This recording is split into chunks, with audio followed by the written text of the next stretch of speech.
Julian, Grayson. Hello, Mrs. Turner. Hi, I'm Sean. Pleased to meet you, Mr. Turner.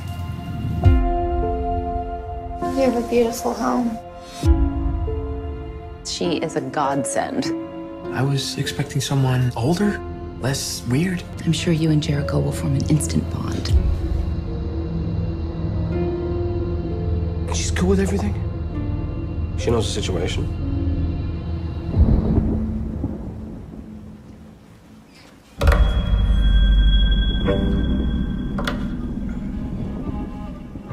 I guess we should talk about this.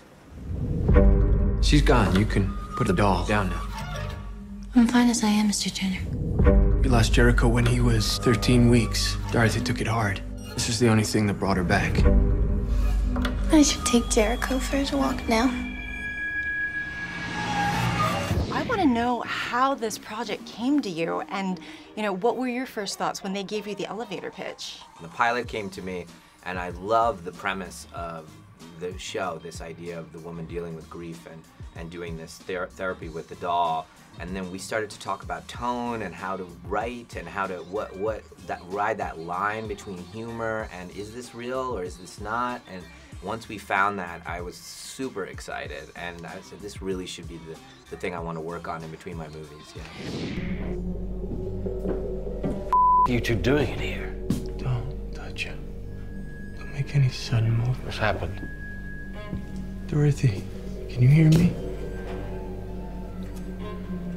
I'm calling a paramedic. No. Dorothy. You remember?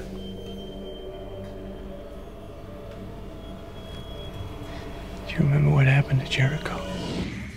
When I realized that the two of you were playing siblings, I was like, this casting is perfect. What was it like, working off of that younger brother, older sister sort of dynamic between the two of you? Yeah, it was great. I've been a fan of Lauren's for a long time. She's brilliant. And yeah, it's a really interesting kind of family dynamic because obviously there is the kind of other reality. I think Julian, he's one of the few people that knows kind of about the therapy with the doll, and they're kind of enabling this kind of delusion. And it was a very interesting kind of it's all out of love, and there's a lot of love there, but it's also huge concern. I mean, it's a story about grief, and they're all kind of grieving in their own way. We know that there is a doll. Right. So can we talk about this doll? The doll was eerie in real life. When Lauren first walked on set with it, we did a photo shoot the first day to test costumes, right? Yeah. We were testing costumes, and Jerry came out, and he has like a slight His name movement. is Jerry? Jerry, yeah. Scary Jerry is the shorthand, yeah. Okay. He's got interchangeable heads. Does one head, is it like different eyes faces? closed. Eyes closed, eyes open, I think, are the two heads.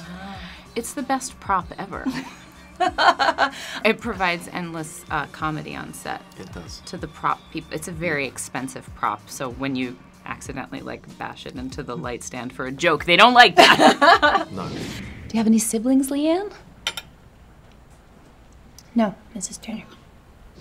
I have to say, you are beautiful in person, absolutely creepy. Oh, thank you so much. Talk to me about what that audition process was like, because she's very stoic in what we initially see with her. I think who I am on the day-to-day and who I am in the audition room they're sort of different, because there's so much gravitas when you walk into that room and you really want to harness your moment, I guess.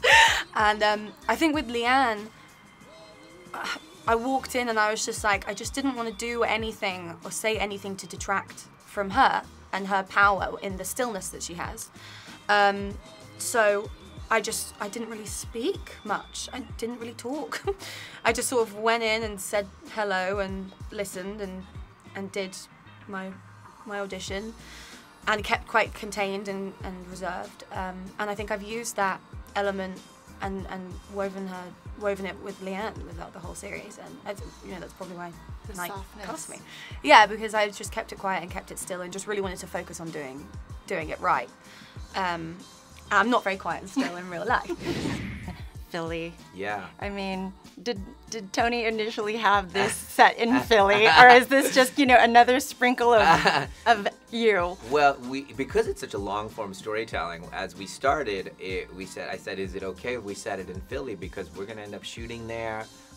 It's a little bit more specific than saying being in New York. It's more interesting in that, so because there's so many things set in New York, and it's where I'm from, and it has that kind of accent to it. And as we keep on going with the show, that's going to be a great benefit for us. And he was so gracious. You know, Tony's from London and all this stuff, so it was wonderful to have him kind of get to know Philadelphia and put that in the story. Well, congratulations. I thoroughly enjoyed it.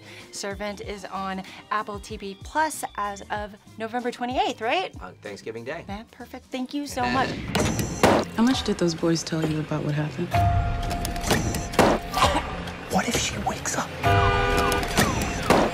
What if she remembers?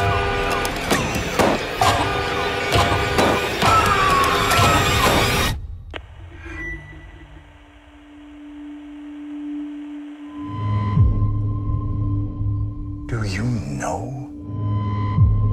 who you welcomed into your home?